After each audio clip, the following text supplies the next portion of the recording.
লাফিয়ে বাড়ল দেশে পেট্রোল এবং ডিজেলের দাম। এই মুহূর্তে যে একটি বড় আপডেট, আশঙ্কা এবার সত্যি হলো।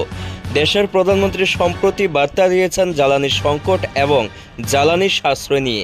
আর এই আবহে লাফিয়ে বাড়ল গোটা দেশে পেট্রোল এবং ডিজেলের দাম।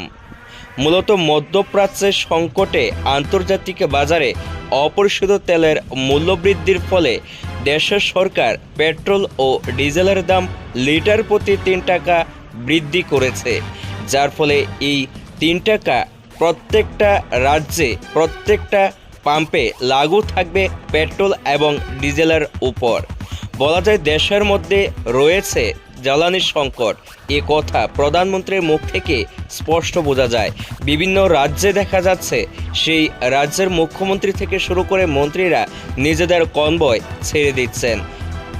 আর এই আবহে 3 টাকা বৃদ্ধি হলো পেট্রোল এবং ডিজেলের দামে। বলা যায় আশঙ্কা এবার সত্যি হলো। গোটা দেশে এই মূল্যবৃদ্ধির চাপ বইতে হবে সাধারণ মানুষকে। তবে প্রধানমন্ত্রী আগেই বলে দিয়েছেন পেট্রোল এবং ডিজেল যেন মানুষ সঞ্চয় করে এবং সাশ্রয় করে। প্রয়োজন ছাড়া বাড়ি থেকে না বেরোনোর জন্য অনুরোধ জানিয়েছেন দেশের প্রধানমন্ত্রী।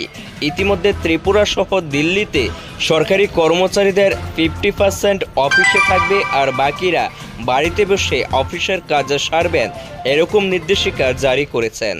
বলা যায় এই আবহে 3 টাকা বৃদ্ধি পেল পেট্রোল এবং ডিজেলের দাম গোটা দেশ জুড়ে।